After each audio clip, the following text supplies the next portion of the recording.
Yeah, there's that. What's that saying? I think like I said, I've been a head coach for 14 years. I've been in the college game for over 20, but that doesn't mean that doesn't mean you've learned over 20. It's like if you coach the same way for 20 years, you just have 20 reps of doing the same different things. So sometimes as you get older, you say, "Well, I've done this for so long." Well, have you done it and evolved? Have you done it and tried to get better? Have you done it and really learned and evaluated and said, "Hey, I need to make some changes here or there"?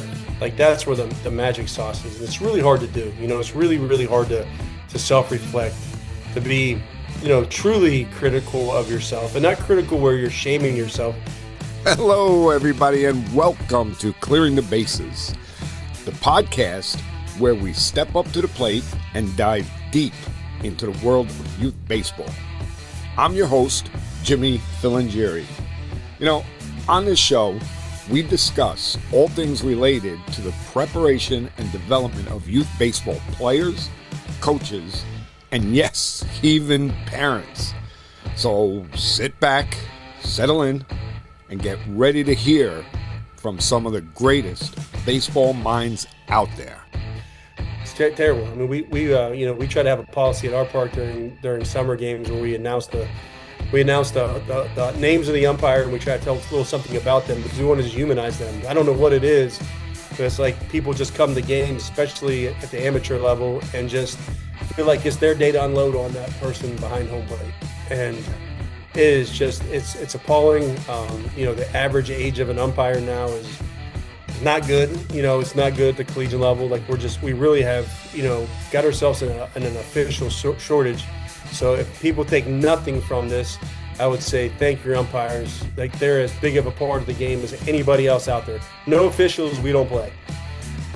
To be able to reach the highest levels of this game, you got to work hard. You got to get in the cages. You got to do your strength and conditioning. You got to throw your bullpens. There's all of this physical stuff that you need to do, and you need to work hard at it. But don't forget that you also have to get better at the mental side of the game. And one of the ways you can do that is increase baseball IQ by downloading and using the 6-Tool app. For baseball coaches like you, every game brings measurable progress. However, game time isn't the time for trial and error learning. Instead, have a proactive approach. Use 6-Tool, the best baseball player development tool on the market. We provide a platform to level up your coaching strategy by helping you to quickly identify and address your players' knowledge of the game. By using our easy-to-implement interactive player quizzes, you can assess position-specific issues, overall baseball IQ, and much more. Win more games and develop better overall baseball players with effective off-the-field training. Visit us at 6-tool.com. 6-Tool. Get ahead in the game. Okay, everybody, I'm back. I had to take a little time off. Sometimes life gets in the way, but, here we are. I'm back at it again, and we're still going to bring you the best information from the best baseball minds out there. And we're going to start today with a man who knows exactly what it takes to build a championship culture, both on and off the field. He is the all-time winningest baseball coach in Denison University history. Just this past June, he cemented his legacy by guiding the Big Red to their first ever NCAA Division III National Championship title. With over 2 decades of collegiate coaching experience, 6 straight NCAC conference tournament titles, and 3 national rings as an assistant at Marietta College under his belt, he is one of the premier minds in college baseball. But he's not just winning games. He's building leaders as an author, speaker, and culture architect. Please welcome to the show head coach of the national champion Denison Big Red, Mike Deegan. Hiya, Coach. It's really, really a privilege to have you on the show. Thank you for joining us tonight. Appreciate you, Jimmy. Thanks for having me on. So let's jump right into it because I think this is going to be a great conversation. So let's kind of go back a little bit. And why don't you do this? Why don't you give us a little bit of a history on how things progressed to you and how you got where you are today? Yeah, I always just start briefly by saying that when I graduated college, I had no idea what I wanted to do, and I actually worked a job in sales for Coca-Cola for 2 years, and quickly I realized that probably wasn't going to be for me. So while I was working at Coke, I started taking classes to try to get a counseling education degree. So my thought was going to be, I'll be a guidance counselor, teach coach all the sports, football, basketball, baseball, coach them all. And then right before I was going to graduate and get that master's, my former head coach at Marietta College in Ohio retired, and the new coach called and said, "Hey, I got a position for you." So I kind of stumbled into college baseball. I didn't realize had a full-time job at a very young age without a lot of experience, and I didn't realize how lucky I was to have that. So I was there for 9 years. We won three national championships during that time. And then in 2013, I came over to Denison, where I was the head coach now for the last 14 years, and really just kind of had a slow rise. I think we took over a team the year prior to our arrival that was like 13-25 or something like that, and we just started putting some processes and procedures in place.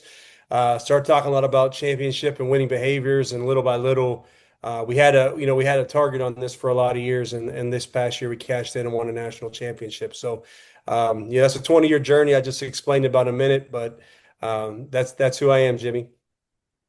So, I mean, when you first got to Denison, okay, so Denison was a good program and you got there, but what Denison is now is so different from when you took over. I mean, now it's considered a national powerhouse. I mean, you're just coming off of, the national championship, and again, congratulations for that. What Thank a you. great accomplishment that is.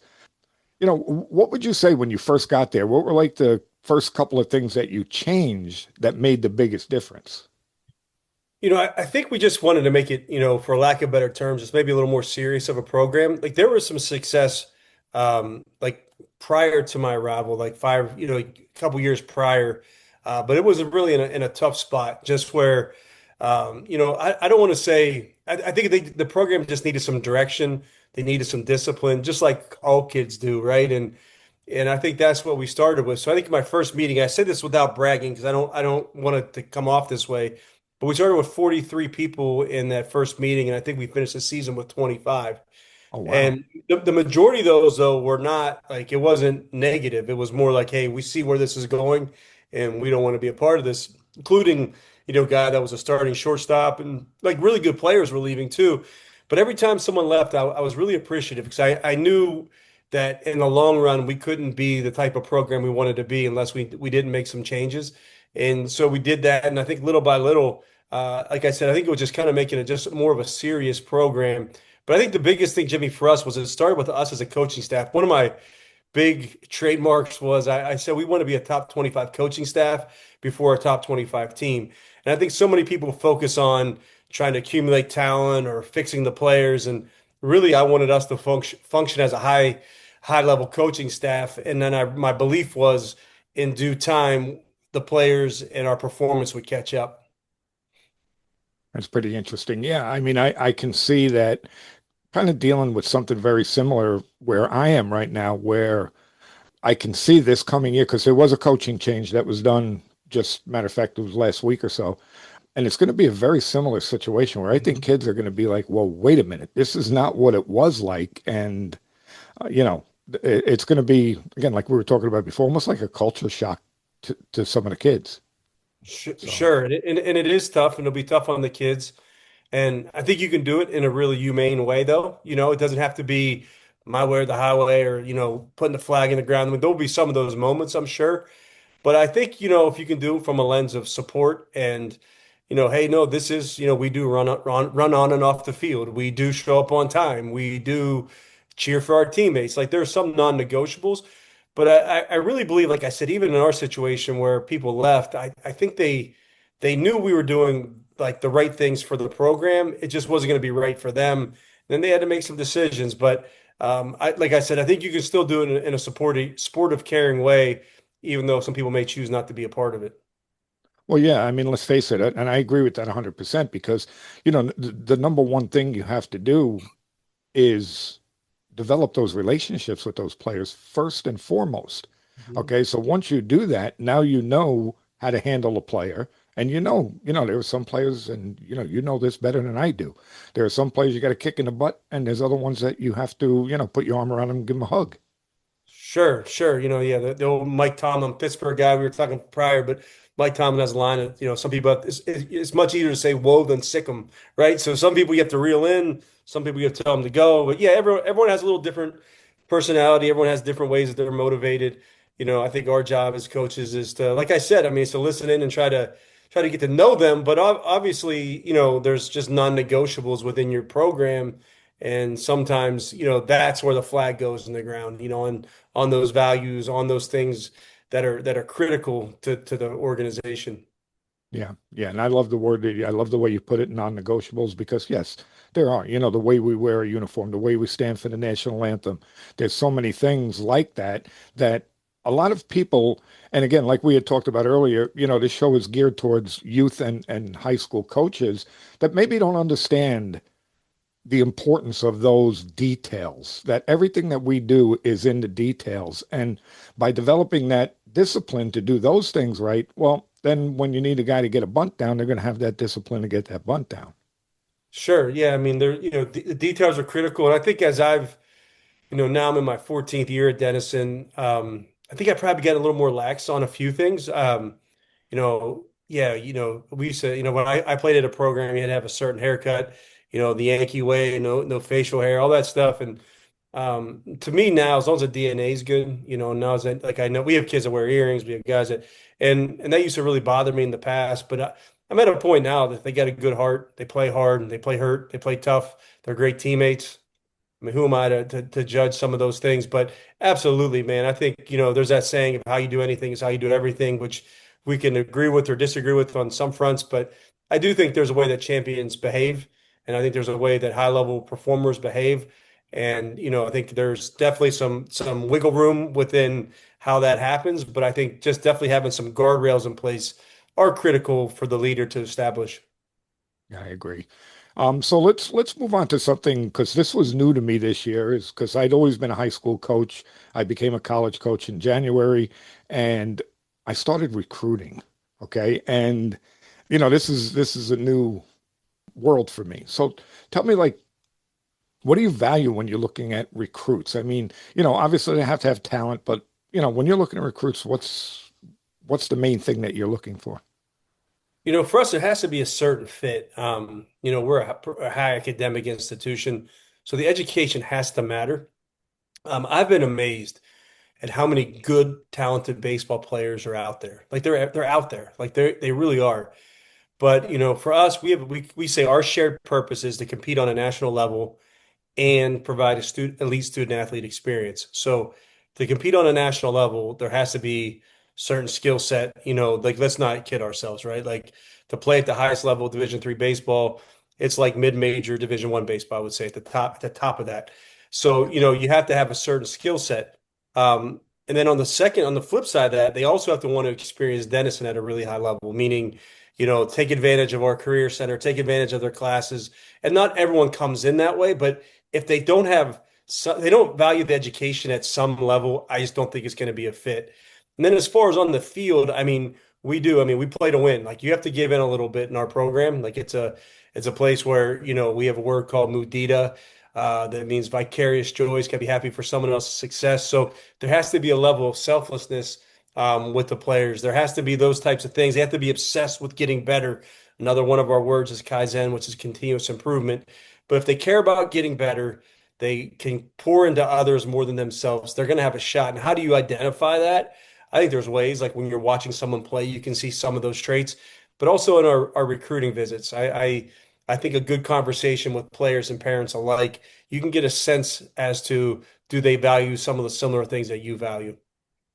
Yeah, yeah, that's important. And I love that you said Kaizen because the gentleman that I learned how to teach my players mental performance, the name of his business is Kaizen Mental Performance. There you go. Yeah, it's we call it Kaizen Creek. There's a creek right behind us, but that's our program. Whether we're not very good or where we are today, it almost doesn't matter. We're just trying to get better. Yeah. Yeah, that's so true. So let's talk about like youth coaches, high school coaches. Is there anything that you think like that they consistently overvalue, and maybe something that they undervalue? Yeah, I've thought a lot about this. Like it's a little cliche, but the youth coaches, and look, there's different ages and there's different levels, but really, if you can just keep people playing, keep kids playing, keep them loving the game, I really think that's your biggest, that's the greatest job that you can do, and the most important job you can do, because everyone knows this, but the star at 10 may not be playing at 14. Puberty is a great equalizer. It really is. Like a lot of times things catch up there. I have a great friend, Chase Rowe, who he's the owner and runs a great travel organization in Pittsburgh called the Pittsburgh Spikes. But he often says like real baseball plays aren't being made until like 15, 16 years old. Like the bases get longer, like the arms get better. But prior to that, it's just like a version of baseball, but it's not really baseball. So if you can just keep people excited, I think that's how they continue to practice. They can continue to get better. They stick with it. And then you're just buying people a chance to get better. So I think just I would never minimize that. Once again, I think the cliche too thing is probably caring a little bit too much about winning. I think we all, our egos get involved, and it's no different at the youth, high school, or college level for that matter. I mean, obviously, there's a level at where I am that you have to have a certain level of success, or you're going to be out of a job. But I think focusing on winning is just the wrong approach, and probably the lower the level, the more you can scale back on that, and just really focus on trying to get people better and create a great environment. And usually the wins obviously follow that too. But I would say if you could do those things, keep people playing and get your ego out of it and just think about developing people, you're going to have a great shot at being a great youth, high school, or college coach. Right, there's so many things that you just said there that we got to touch on because there's a lot of important things there. Number one, I agree with you. I always say that winning doesn't become important until varsity high school and beyond. Before Makes that, sense. it should not matter whether you win games or not. The idea at that point is to teach the players how to play the game the right way, which is something that I believe is gone. I Mhm. mean, actually, let me ask you that question because do you see that? I'll say like baseball IQ, fundamentals, basics. Every year, do you see it getting less and less, or do you see any change in it? No, I think we see it not in a negative light. We looked at it here like a competitive advantage for us.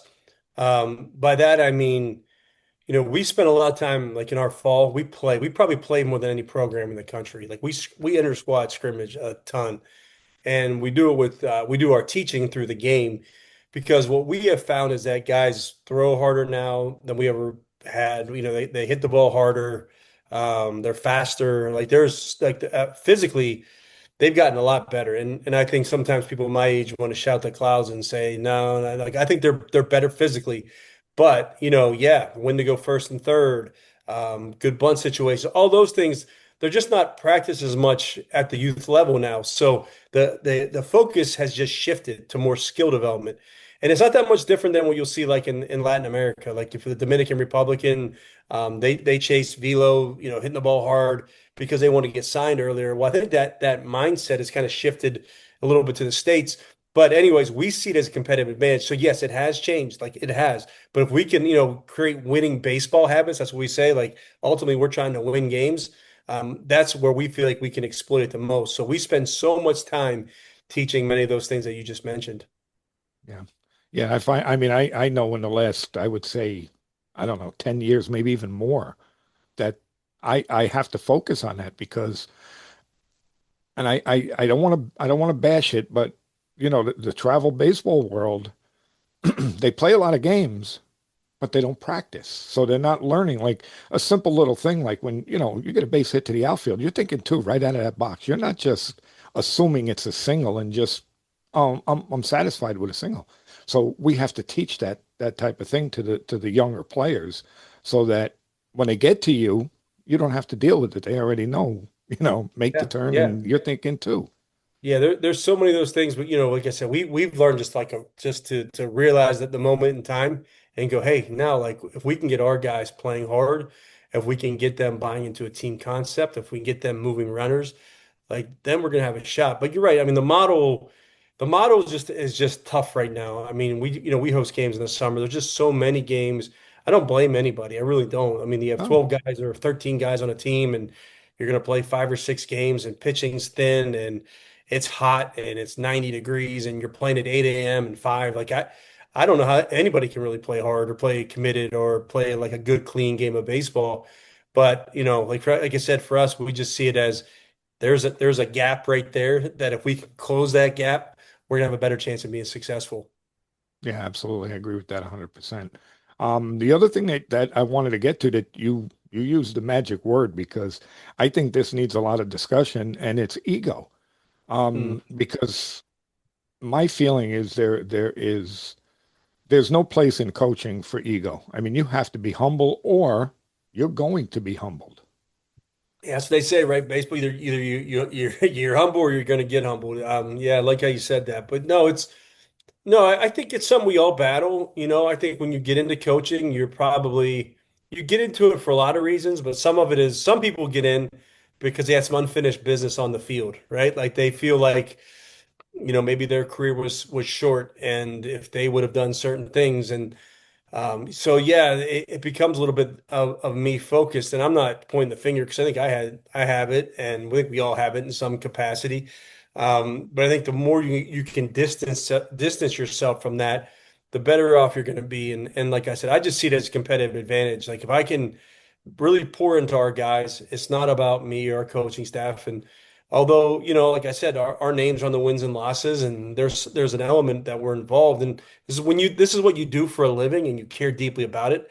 It's hard to separate, but the more you can do it and just kind of flush it and make it about the kids, make it about others, the better off you're going to be. But I think our profession in general tends to attract people that have some unfinished business, and that can lead to an ego problem. Yeah. Good friend, Jeremy Sheetinger, he said that we all have an ego. I have an ego. You have an Yeah. ego. I'm not going to say I don't have an ego. I do.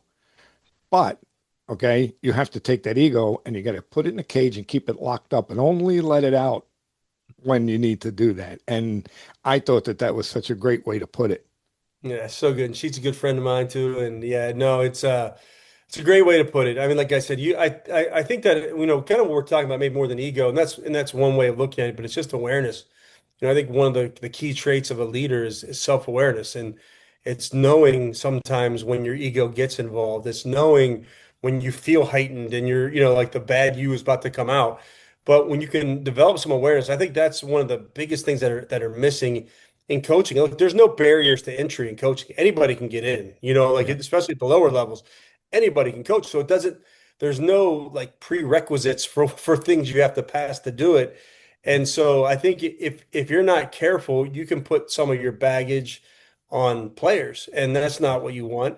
And the other thing with coaches, I mean, unless you do the hard work internally, you're going to coach the way you were coached, right? That's the way most people coach. It's either, like I'm going to coach like just like my high school coach because I loved him, or I'm going to be just the opposite of my high school coach because I didn't like him.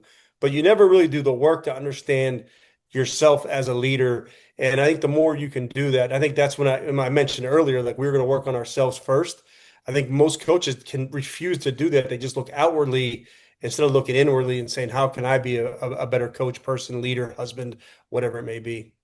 Yeah. Yeah. I've always said it that as coaches, we have to be like our players. We have to strive to get that 1% better every day. Oh, We need to learn something new every day. I mean, I'm constantly studying. I'm constantly talking to guys like and I could mention a million other guys that I talk to because I want to get better. I was on an interview just again a couple of weeks ago, and the AD asked me, "What do you think your biggest weakness is as a coach?" And I said to him, I said, "It's a hard question to answer." I said, "Because I'll tell you right now, I don't know everything. So I would say that everything that I do to me is a weakness, and I'm always striving to get better." And then I went into what I actually thought were the areas where I was weak. but we have to strive to be better all the time. And I think that that's a lot of places where coaches fail. And I mean, I'm trying not to generalize, but some coaches fail at that where they think they know everything. And Yeah, there's that's that. What's not that saying? I think like I said, I've been a head coach for 14 years. I've been in the college game for over 20. But that doesn't mean, that doesn't mean you've learned over 20. It's like if you coach the same way for 20 years, you just have 20 reps of doing the same different things. So sometimes, as you get older, you say, well, I've done this for so long. Well, have you done it and evolved? Have you done it and tried to get better? Have you done it and really learned and evaluated and said, hey, I need to make some changes here or there? Like that's where the magic sauce is. And it's really hard to do. It's really, really hard to self-reflect, to be truly critical of yourself and not critical where you're shaming yourself, but to say, no, like, we got beat in 2022 or three at our park. We had to get beat twice to go to a super regional, and Salisbury came in and did that. And I felt like we got outmanaged. I got outmanaged. I feel like our staff was not as good as their staff that day. And that really, really impacted me. It impacted me enough to make some changes too, and I think that if there's anything I'm really proud of as a staff and as a program, like we take our whoopings like a man, like meaning we take them and we don't blame anybody. We just look in the mirror and we try to get better. And I think because of that, I think that's where you've seen the growth in our program over the years. Yeah, yeah. And I mean, you're touching on all of these things where, preparation, and it was part of your presentation that you gave at the ABCA. Presentation, I'm sorry, preparation is Hmm. everything. I mean, and I hate to keep dropping names, but Butch Chaffin said to me that he was playing somebody and whatever, and the other coach said to him, you guys are better than us. You beat us all the time. And Butch said to him, he said, no, he said, it's not that I'm better than you. He said, I'm just better prepared than you are. Yeah, that's great. I think, when you prepare, and that was kind of the point of that presentation for me is your players are going to buy into. Like I was talking about more like from it, like without a doubt, during the game, but in that practice environment and the better players you coach, Yeah. especially like say for myself, if I'm going to coach a professional as a small college head baseball coach, they're already going to have some skeptical nature about them, right? Like who is this guy? But if you come and you're incredibly prepared, you've done your homework prior on them as a person. If they get out there and the environment's already set up for them and they ask, what are we doing today? And you can tell them what we're doing and why we're doing it. Like you can almost walk them through the session, right? But if you come out there and you're not in your uniform well, you're scuff, you're running out there like I don't know what we're gonna do today. Like instantly your credibility is gone. So I've just learned that players will do a lot for you if you're prepared. If you're not prepared, especially the high level player, they'll eat you alive. And a lot of times kids are respectful. So go back down to college or youth or high school. They're respectful. They'll go through the motions for you, but they're not believing you. But if you're prepared, in time and consistently prepared day after day after day after day, I think it pays benefits in the long run. Yeah. And, for the youth coaches out there that are listening, that all starts with your practice plan. It Oh doesn't yeah. have to be elaborate. You can write it on a napkin. But just make sure that when you get to practice, that you have a plan of, hey, we're going to do this, then we're going to do that, then we're going to do this, and it'll be more enjoyable for everybody. I think so too. Another little side benefit to that for you, because I'm a father of four and keeps parents off your back too a touch. Like they're looking, especially like depending what community, and we're in a very nice community with well-meaning parents who are involved in their kids, and when you don't know what went on at practice and their practice is late or the coach is arriving late or you go to pick your kid up and there's really not much going on, it's a bad look, and that opens the door for criticism. And I made that like a negative light, but even sometimes if there's good work being done, if it's not clean and professional, you're opening your door up for criticism. And that person that you have to make a tough decision to sit the bench or whatever, like that person is more likely to complain if if you're not prepared and you haven't done a great job of communicating, you're opening yourself up for some unnecessary criticism, I would say. Yeah, and it's funny, like you mentioned about showing up to practice late. So I always tell my players if practice is at 3 o'clock, you have to be there at 2:45 so that we hit the ground running at 3. But what that means for me as a coach is that means I have to be there at 2:30. I got to Yeah. be there before the players show up. Okay. And I remember when my son was younger, he would say to me, Dad, why are you going so early? Your practice is not till so and so. I said, I got to be there before the players get there. I think it matters. I think you're just constantly, I think you're constantly buying credibility. There's a great model of trust. I've heard this as like trust is character, competency, and connection. So character, they got to know you're a good person. Competency, they got to know you're good at your job, and then connecting with people. But that competency piece, every time you're late, every time practice a little bit sloppy, every time you don't know exactly why you're doing a drill, like that competency is being questioned. And like I said, they don't always say it. It's just there. And so when we run a meeting, for example, like I want that meeting to run really, really good. Not, I mean, whatever, it's 10 minutes, but I want to make sure I don't waste anybody's time, that we're on point. I'll cancel a meeting before I run a bad meeting. But I think it's all because of that model of trust. And I realize that if every time like you have you make a mistake like that, like your competency is in question. So yeah, just the things that you can control as a coach, go ahead and do it because it's going to make your life a lot easier and more enjoyable for everybody involved. Right? I mean, it's the same thing like we tell our players, right? Control what you can control. And, you know, we As have a to do coach, the same thing. yeah, it's pretty vital, right? Like there's a laundry list of things as a coach that you can control. And I'm talking down to the youth level, Yeah. because there's so many things that are going to be out of your control. It's going to rain. There's going to be all these things that are going to come up. Kids are going to show up late because mom got late. All those things. But if you can handle the things that you can control, it's just going to make things a little bit smoother for you. I'm saying that more because I feel bad for coaches sometimes, but I think you can stay out of your own way a little bit by handling those controllables. Yeah, I mean, and there's no doubt about it. Like you said, I mean, it builds confidence. The parents that are watching what you're doing. If you're like we said, sloppy, unprepared, you don't know the why to what you're doing, and you're not conveying that to your players. Well, the parents are going to pick up on that pretty quick, and Oh you're setting yeah. yourself up for a failure.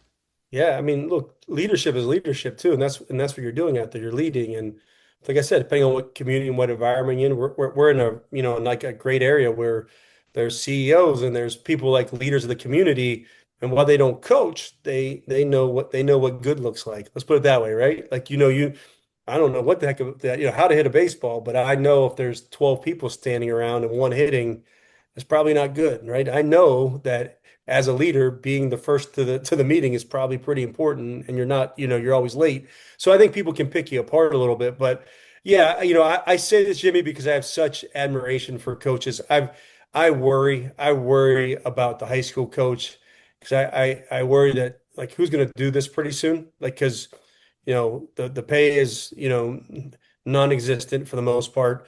It's time away from family. It's all these things, and parents have gotten more and more involved. So I say these from love. I don't say this to be critical. I worry that we're going to lose a lot of good people, and there are certain things that people can do, coaches can do, to once again just to keep them in the game a little bit longer and keep those unnecessary headaches off them. Yeah, I agree with you. I mean, coaches and umpires too. I mean, Umpires, that breaks my heart. Breaks my heart. it's terrible. I mean, we try to have a policy at our park during summer games where we announce the names of the umpire, and we try to tell a little something about them because we want to just humanize them. I don't know what it is, but it's like people just come to games, especially at the amateur level, and just feel like it's their day to unload on that person behind home plate. And Yeah. it is just it's appalling. The average age of an umpire now is not good. It's not good at the collegiate level. Like we really have, got ourselves in an official shortage. So if people take nothing from this, I would say thank your umpires. Like they're as big of a part of the game as anybody else out there. No officials, we don't play. Yeah. So yeah, I try to make my point to thank them. I do get on them every now and then. That's part of my job, but I do it from a place of like appreciation that we both have a role to play in this great game of baseball. And if they go, man, this whole thing's going to go sideways. But to what you just said, and I agree with that 100% because again, I'm not an angel. However, before the game, I go over to the umpire, shake his hand. I learn his name. I will not call him Blue. I call him by his Yeah. name.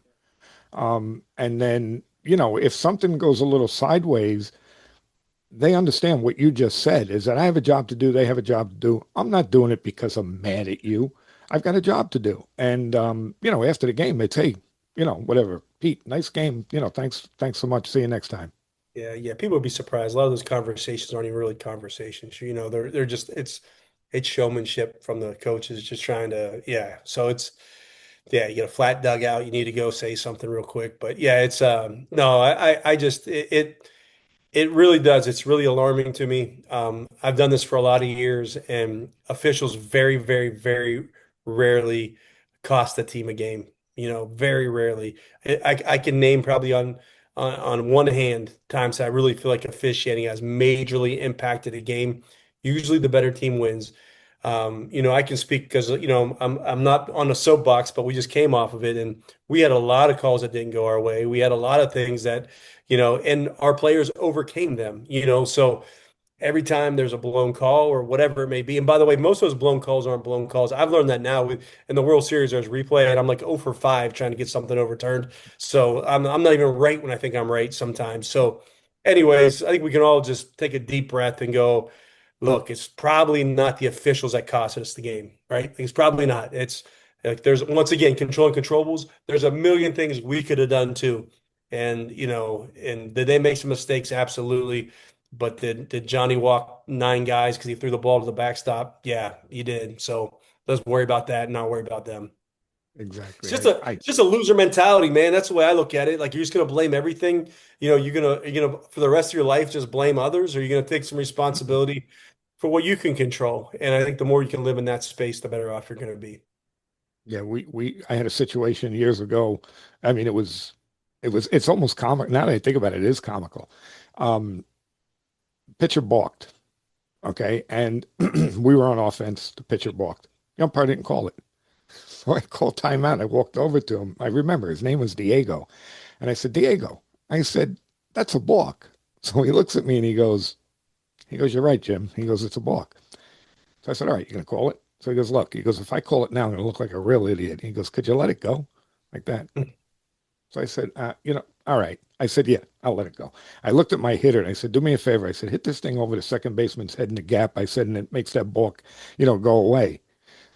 And the player did it. I mean, I don't remember if he hit it over this, maybe he hit it over the shortstop side. I don't remember, but he got a hit and it negated the balk. So again, Yeah, to that point, if we don't hit the ball, we don't feel the ball, we don't pitch, we're not going to win anyway. So it's not him.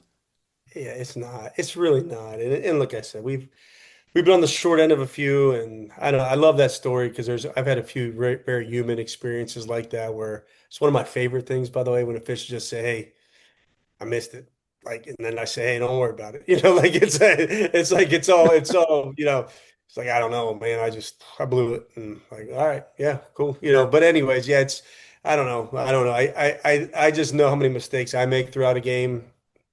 As long as they're hustling and have a decent attitude and yeah, showing up wanting to get better, then they're a part of this game too, and I'm super appreciative of them. Well, you just said something too that leads me into something else. As you said, how many mistakes you make during a game. And again, this is something that I believe, or at least I believe is very important. How important do you think it is to let your players know that you're vulnerable and that you make mistakes too? Yeah, I don't feel like this is just podcast talk. I think our players and our coaches would tell you that I'm very open about things that the mistakes I make. And my mistakes are going to be more whenever I deviate from our process or I have two great assistant coaches, Ryan Rome, McDaniel LaPera, and then a volunteer, Nick Marsh, who helps out as well. And they do so much of the heavy lifting. Like I have such a small role now, but I've got to crush that small role. And I missed one. I missed one in the World Series that really still haunts me. We came back and won it, but it still bothers me because I blew it. So I will tell our guys to no avail, like just that the mistakes I make. Now I think you have to be really careful with that because I think the flip side of that is the coach that nobody wants to hear this when you lose and go, "Look, it's my fault that you guys weren't ready. I didn't have you ready to play, and that's my fault." Like that falls a little flat. But I do have to practice a lot, and I'll say, "Hey, guys, I apologize, man. This practice plan was not like we didn't set you up for success today. But then I'll say, hey, I'm going to put it back to you. Like your job is to pick us up sometimes too, just like we're going to pick you up. So I'll use that quite a bit. I think, and I'm pretty passionate about this topic, not just that, but I think one of the big shifts of our program is like when our guys stand in the box, they know that I'm with them, our hitting coach is with them, our strength coach is with them, our nutritionist is with them. Like I want them to feel all of us versus them, not me versus them, or like it's you stink and I'm bad. Like, and so part of that is sharing in those collective mistakes that we make. And that's one of my favorite things. Guys will put their arm around me and be like, "Yeah, we're good, coach. We got you." It's wasn't that big of a deal. So but I think if you're trying to create that unity where it's you versus them, if you're the coach who can never admit a mistake, then I don't know. I don't know if you can ever quite get there. Well, I believe that that would be sending the wrong message because you want your players to admit when they make a mistake, whether it be on the field, off the field, whatever it is. So, we have to lead by example, right? And we have to let them know, hey, I make mistakes too. This is not only a you thing, it's a me thing too. Yeah, yeah, and I'm not shaming myself. I'm gonna be better tomorrow. That's why I've said a lot. I'll have a better practice plan tomorrow. Like I'll have us in a better position tomorrow. Or I made that mistake, and I'm gonna reflect on it, and I'm gonna make sure that that doesn't happen again. Just like I would want them to do the same things, right? I don't want them. I don't want that air to eat them up for the next day. I want them to think about this happened. Like tomorrow, I'm gonna have a plan on how to improve that whatever that may be, and then we're going to move on from it. But I think we're all, once again, goes back to that modeling. Like we're constantly modeling how we want people to deal with adversity. We're constantly modeling how we want people to bounce back when something goes wrong. And our job is like I have plenty of those things that happen. So it's a failed teaching opportunity if we don't acknowledge it at some level. Yeah. And I also think that you would just mentioned it that if they see how we deal with adversity and we deal with failure, well, now they have a little bit of a model to, and it's a little bit makes it a little bit easier for them to understand when we're trying to teach them how to get over failure. They see how Yeah, we do it and it's gone. it's a little cliche, but I mean, I just don't know. I mean, if you were to ask players like what I've said over the years, like that's going to be tough. Like there's certain things that maybe stick out, but I think you're really it's really what you do. It's like it's not what you say, it's what you do. Like Yeah. that cliche is so true. But I mean, as I said that, as I started making that comment, I started thinking about it. So they probably don't remember a heck of a lot what I say pregame or what I say postgame, but they see the way you interact with an umpire. They see the way you hold the door open for somebody. They see the way that when you lose, how you handle yourself. Like they watch those things. And I can't say that I've always been perfect there either. I'm not saying that either, but I think it's just good. These conversations help because it does create awareness again that I can be better in those learning opportunities and moments if I truly care about making people better. So we're talking about leadership, and I don't know, maybe this question is going to step on what we just went over a little bit, but how do you create player ownership instead of player dependence? Um, yeah, that's a great question, and I don't know if I have a great answer for that.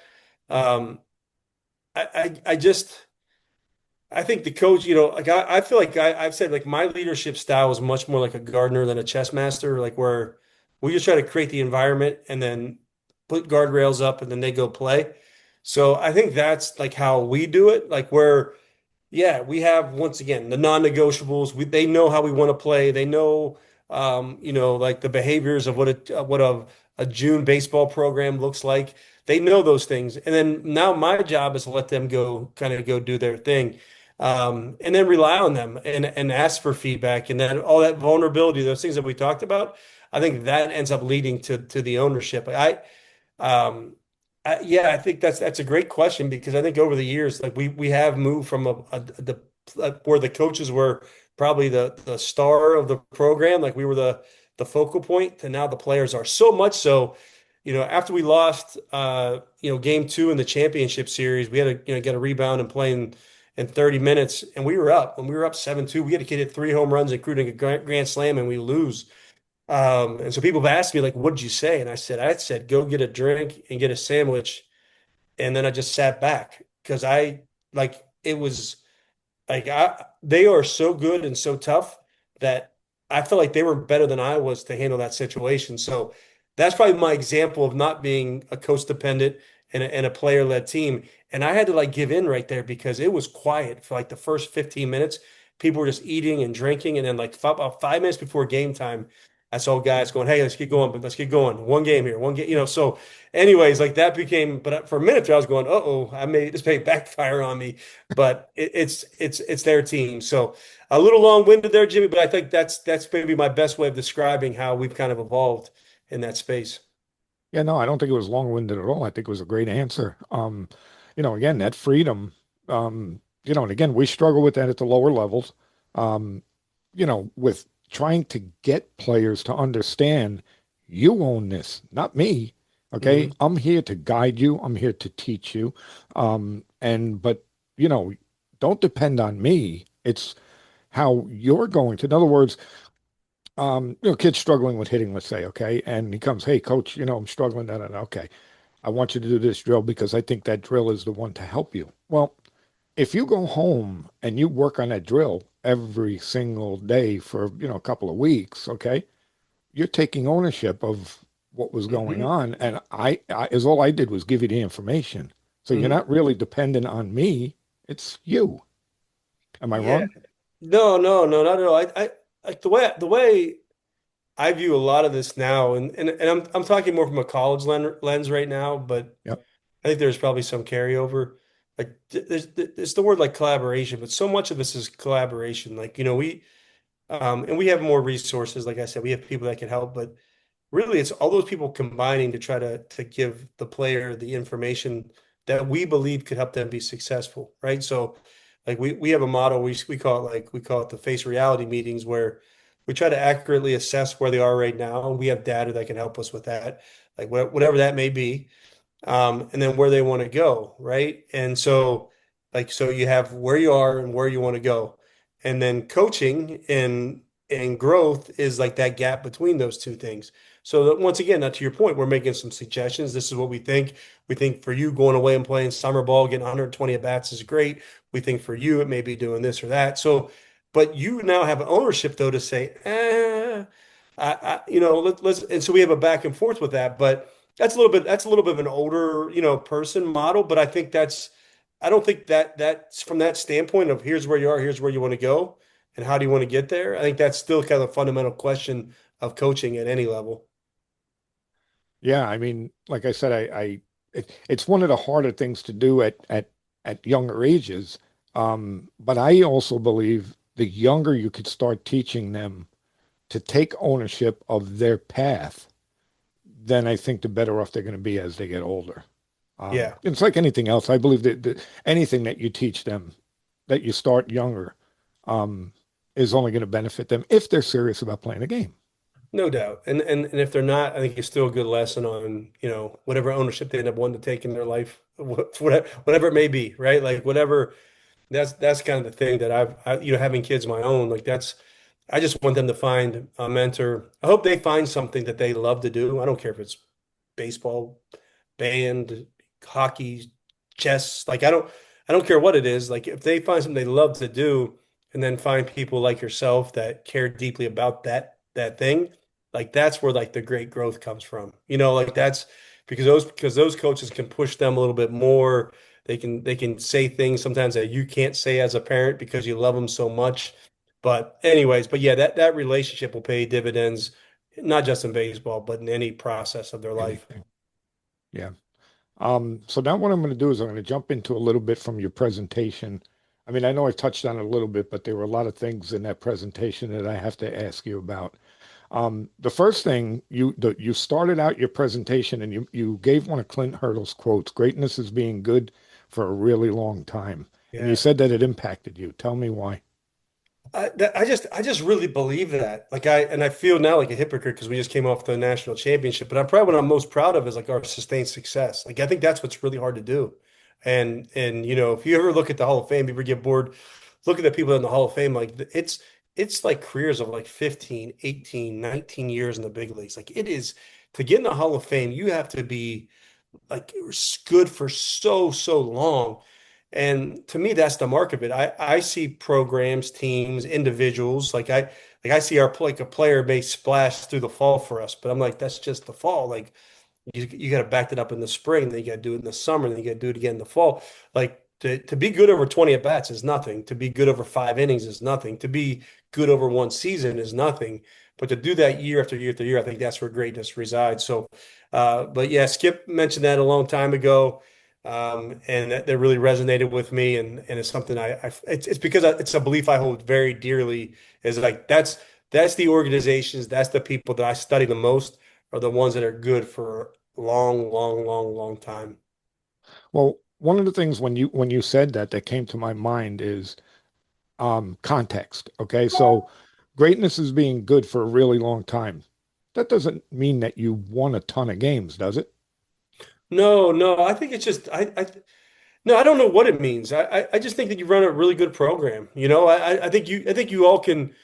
I think you can all define. I think we can all define success however we want. You know what I mean? That doesn't mean you may get fired but like I think you can kind of create what success looks like to you. Like I said, our shared purpose: compete on a national level and provide elite student athlete experience. If we just won a national championship, but we don't pay attention to elite student athlete experience, then we have not done a great job within our model, right? So, and the same thing, if we provide a great student athlete experience and we give them all these wonderful things but on this side, we're not playing competitive baseball. Like to me, we haven't been successful. But I think you have to know what your scoreboard is, though, because if not, you're just, I think sometimes people can, and I'm not pushing back on that, but you have to define though what success looks like for you. Division III baseball, there's 400 teams, so there's so many different levels of Division III baseball. There's so many from resources to all kinds of different things, but you have to understand like who you are and how you're going to define success and then hold yourself accountable to what that is. You can't make excuses from there. You have to hold yourself accountable. But I'm always kind of pressure testing to see are we getting closer or not to achieving our goals. Yeah. And what I kind of meant by that was that, just because you win doesn't mean that you're not, I mean, doesn't mean that you're great and vice versa. If you No. don't win, does not necessarily mean that you're not great. Okay. You I just, think whatever the circumstances are. And again, it goes back to like what we are saying before about control what you can control. There's certain things you can't control. yeah, I think Tim Corbin had a quote years ago that really impacted me. It was something to the effect of great coaching is doing the best you possibly can with the resources you have in front of you. And that really stood out to me. Like, that's great coaching. Can you take every resource you have, whatever they are, and maximize those things? And then I would say, then the next step to that is, and this is what we had to do here, is like we maximize our resources. Then my job is to see if we can get more resources, right? Like we create a better infrastructure and then maximize those. And then you kind of keep scaling. But I think if that fundamental first part of the quote is like the first thing a coach should do, any kind of taking over a new program is like, okay, we're like what do we have? And if we get to our ceiling there, then awesome. And then if you're really ambitious, you can keep trying to move that ceiling through doing other things. But I love that coach from Coach Corbin, and that's something that has really stuck with me over the years. Yeah. Yeah. Um, one of the big things that you talked about was about having a system. Mhm. Okay. So let's talk about that a little bit. Yeah, I just think the more I just think high performers tend to think in systems and processes. I do, and we probably could go on and on about this, but to me, like a system is like first understanding like the goal that you're trying to accomplish, like what's your North Star. And so I've mentioned ours multiple times today. And then you kind of work backwards from there. Like, how are we going to create that? And so, there's a series of questions that you can kind of think about when you're building a system, like what resources do I have? How can I incorporate other verticals to make that happen? But I think it starts by having a clear North Star of where you want to go. And if you don't have that, then I don't know how you can truly evaluate if you're getting closer or further from your goals. And I don't know how you can make iterations along the way to make sure that you're improving. So if the target keeps moving, then it's really tough to say, hey, I'm going to tweak this or adjust this. So I think just that clarity of knowing where you want to go. And then, like I said, you can kind of get into how you want to build out your system. But we have an idea offensively how we want to play. We have an idea defensively how we want to play. We have an idea on the mound how we want to play. Now, depending on personnel, that North Star may change slightly, but for the most part, we can do it. And then we can at the end of the year go, okay, like, we probably didn't train in the proper way here to make that happen. Let's try something different. But I think it starts by having a real good direction of where you want to go. I love what you said because you actually took the words out of my mouth. I was going to ask you, does that sometimes change because of the personnel? And it almost has to, right? Oh yeah, yeah. Like I mentioned, like I said, the ABCA, like the year prior, we lost three arms to power fours. We lost a guy to the Padres. So, anyways, we had stuff on the mound. Our defense wasn't great, but we were optimizing to put people away. Like we wanted strikeouts, balls in play. Were a question mark, but a strikeout was an out. So we were really going for that. But yeah, absolutely. I think you can. Like I said, I think you'll the more you do it, you kind of have an idea of the brand of baseball you want to play. But I do think personnel is gonna dictate a little bit of what that North Star may be. But like I said, I think from there, you're trying to create those environments that are going to allow you to reach that. And if you're thoughtful and you're aware and you have the courage to look inward and say, hey, we could have done some things differently, like that's awesome. Then the next year it's just one big experiment, you're just kind of trying to do it. But yeah, when we fall short of our goals, like I don't feel any shame. I just feel like, hey, let's get back to the lab and try to recreate something. Yeah. And we're starting to run out of time here. So I guess there's like a couple more things I want to touch on because something that you did or you talked about in your presentation that I loved. Okay. And that was when you talked about blocking in situational defense. Okay. So in other words, you know what I mean? What part of Yeah, the yeah. presentation? Yeah, yeah, we like for us I think the reference I use in the presentation, correct me if I'm wrong, was more like if we're going to work on like our bunt defenses, our bunting game, our short game. And so like in pre-practice, we call it pre-practice or early practice. We may just have a machine out where guys are bunting and our pitchers are doing some work. Then we do some other things, but then later on we will have a little segment where we do bunt coverages for like 5 minutes, 5 to 10 minutes. All that stuff for us is it's just a new era of it's a real generation. Like we're all in that. Like we want quick little hitters. So we may do like a 5 to 10 minute section there where we're doing some bunt defenses, and then we finish that day with what we call like a bunt scrimmage. And so you kind of had like three different touch points, but we worked on some bunting early. We worked on fielding bunts. We worked on the defense. And at the very end, we put it together in a competition format. And I think that's kind of how we think about a lot of stuff, whether it's cuts and relays. I showed some cuts and relays that day, but we're always kind of trying to chunk it out and think about how we can block it and make it a little bit more effective and make it a little better learning environment for our guys. Yeah, what I was making reference to was that, but something more specific. Okay, so you showed in your presentation where, and I don't remember the exact situation, but there was a ball hit to the outfield, and the second baseman did not Yeah. trail the shortstop on a double cut, I believe it was.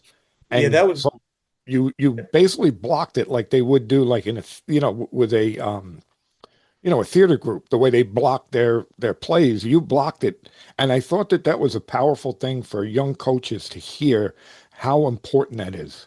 yeah, so we for that one, like our model, like for right or wrong, we tend to go fast early. Like so we were doing some things. We didn't even introduce double cuts. And so, we had a guy first year, he was a walk on, but had no idea how to run a double cut. So it happens that we go back and we watch the film and like, it wasn't just him, that he was the most pronounced one that day that was out of position. So then, yeah, you go, you teach it the next time, like you saw us shooting balls off the wall. We were trying to get them 15 to 20 feet apart, working in tandem.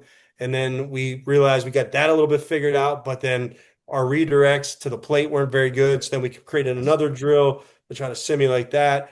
And then by the end of the fall, I think I showed a video of a well-run cut and relay, from that time. So yeah, like that clip was probably like a minute or maybe a minute 30, but it really took place over the whole fall, just kind of how you build it out and keep educating. But I think it goes back to maybe what we've talked about quite a bit. It's like our responsibility to teach, and I watched that film. I didn't even see it live. I knew it was wonky, but we watched it on film. We're like, this is bad. But I didn't blame the kid. It was like, okay, we threw him into the fire, and now how can we teach it and make this more effective? Yeah, and the reason why it hit me so hard is last September, I started what I call a baseball school. It's not a travel organization. It's not games. It's 3 times a week. The kids come and we teach them the fundamentals of the game. Well, one of the things that we do is, different situational alignments, where your assignment is, where you should be. Now, these are seventh and eighth graders. Okay, so they're young. And I was doing it at, I don't want to say game speed, but at practice speed. Sure. Okay. When I saw your thing, I said, it like hit me like a ton of bricks. And I was like, wait a minute. Don't even put a ball into play. Okay. Yeah. Just have them block where they're supposed to go and Hmm. do it a few times and then introduce the ball and then get them to move where they're supposed to be. Yeah. Because I said it was brilliant. So that's why I wanted to bring that up. Yeah. Yeah. Yeah, isn't that funny? That's like the art of coaching, like that's, it's like you know what the end result, what you want to see. And then for you, it's like, okay, good. Now I'll try this. Like we'll try that, and then we'll try that. And by the way, it won't work. It won't go the way you think it will. But then you Right. then you make your iterations and you go off it. But yeah, I appreciate your humility to go, hey, I could do it a little bit better next year. And that to me is like, if you want to know how we went from where we are to where we are now, it's a lot of that. It's a lot of like, that didn't go great. Let's do a little bit better. And then Yeah. yeah. Anyways, it's so much fun. That's Yeah. the art and enjoyment of coaching. Well, coach, I got to tell you this. Okay. So you've won championships. You've got, I don't know how many Coach of the Year awards. You built one of the premier Division III programs in the country. 20 years from now, when your former players are raising families, leading organizations, what do you hope they remember most about playing for Coach Mike Deegan? Oh man, you know what? It's so funny. It's something I don't think a ton about. I hope, and I'm going to answer this question like very sincerely. I know that I can't reach all 40 guys on our roster at the highest level. Like I've succumbed that I don't have that power. But I hope I've modeled a way of treating people, a way of pursuing excellence. Um, I hope they've witnessed the way I interact with my wife and my children, and they've been able to take a small piece of that. But I also know I have the humility to know that I'm not going to be it for everybody. That I hope that they have found someone in their life that aligns with what they want to be. But I think for that small percentage, let's say 25% of guys on our roster every year, I hope that I've been a good model for them to help lead better lives in their communities and their families, and hopefully make a little better dent in the world. Just like I'm trying to do, small dent in the world, with my small platform. I hope they can do the same things in their lives. Well, I think you're selling yourself short when you say 25% because I mean, I could probably be pretty certain that it's a higher number than that, Yeah, but I hope so too. I hope so too. I'm so bullish on the collegiate environment that I think if you surround people in a great environment, that you never know who it could be. It could be their physics professor, could be yeah, there's somebody that I hope our guys get impacted by, just like I want with my own kids. yeah. So what I've tried to do, this is the truth, the honest from the gut, is I try to be the best version of myself every day. Like and I don't always see, but like if I'm the best version of myself, then they're going to get something out of it. They're going to get something out of it. And maybe it's even something that they want to not be like. That's possible too. But if I can just show up and try to be the best me, I like to think that I'm going to impact some people along the way. Yeah. Well, like I said, I cannot thank you enough for coming on. I think this has been a great conversation, and more importantly, I think our listeners will get a lot out of this.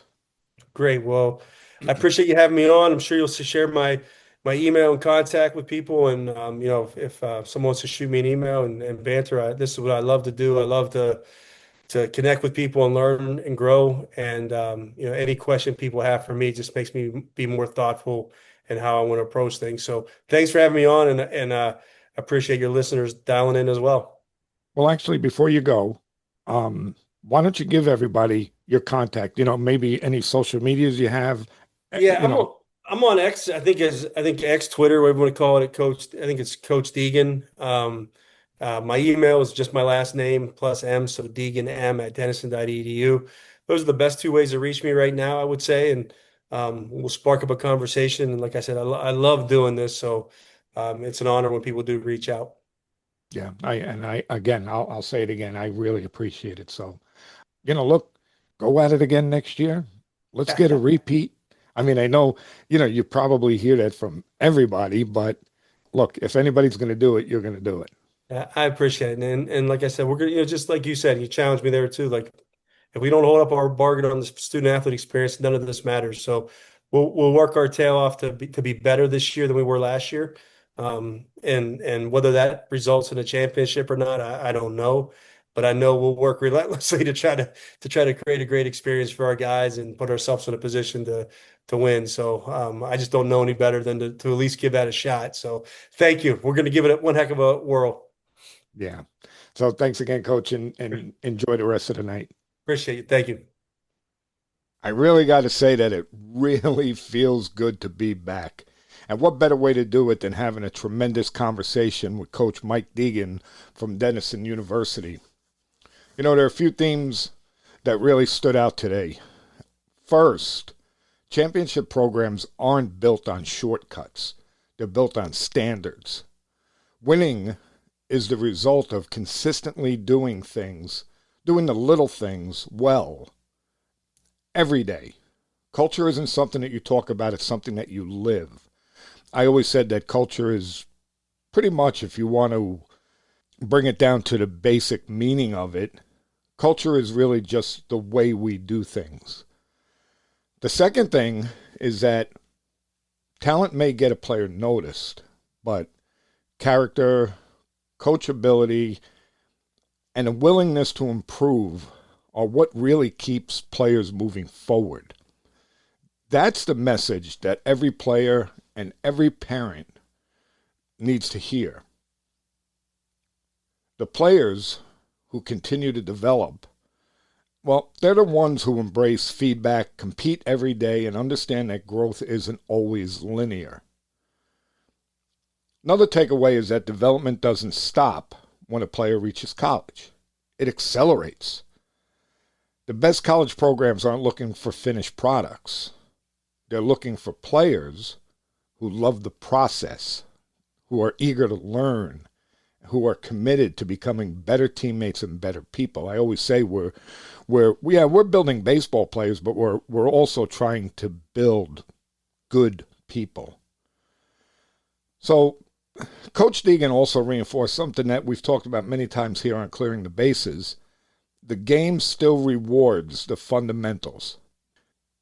Baseball IQ, communication, preparation, toughness, and consistency continue to separate good players from the great ones. Because really, like we've always said, players at a certain level all have pretty much the same talent.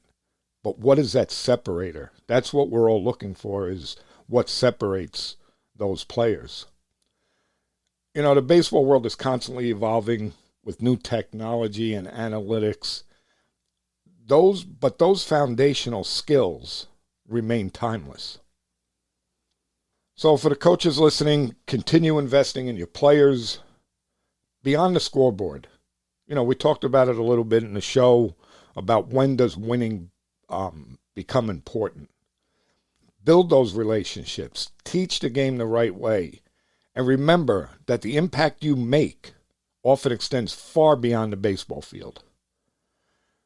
Another thing for the parents, trust the development process. And I believe that that's something that most parents don't really understand, that development process. Yes, games are great and games do certain things for players, but there's a process to developing players. And most of it is in the rudiments. It's in the basic stuff. It's in, your skill sets and your catch play and those type of things. Progress, isn't always measured by batting average, velocity, exit velocity, or the number of tournaments your kid plays. The greatest growth often happens in the daily work that no one else sees. I know it's not sexy, and that's what people have been saying to me is that, that development, that stuff, that the rudiments and the practice and all of that, that it's not sexy. And, playing in games is what everybody wants to do. Well, that's fine and dandy, but I can tell you that if you don't have the fundamentals, if you don't have the basics of the game, if you don't have those intangibles, yeah, I mean, you're having fun now when you're a young kid, but it's not going to take you very far. So, just keep that in mind, that the greatest growth often happens in the daily work that no one else sees. And for the players, remember, your future is not determined by where you play today. Okay? It's determined by how committed you are to improving tomorrow. Be coachable, be dependable, compete with purpose. Those qualities will open more doors than talent alone ever will. I want to thank Coach Deegan for joining us and sharing his experiences, his leadership, and his philosophies that helped build one of the premier programs in Division III baseball. I really appreciate you spending your time with us. And to everyone listening, thank you for spending part of your day with us. If you enjoyed this episode, please subscribe, leave us a review, and share it with another coach, parent, or player who loves the game. So, if you enjoyed today's show, don't forget to hit that subscribe button. Visit the website at thectbshow.net. Listen to your favorite episodes and please leave us a review. You can also reach out to the show on social media, X, Facebook, Instagram, YouTube, and get this, the old man has finally got us on TikTok. Keeps me young. And if you have any questions or topics you'd like me to cover, please drop us an email at clearingthebases@gmail.com. Your feedback helps us bring you the best content and reach more people in the baseball community just like you. And also, let me know if you'd like to be a guest. Until then, coaches and players, keep practicing, stay positive, and remember, people don't care how much you know until they know how much you care. Thanks, everyone, and I'll see you on the next one.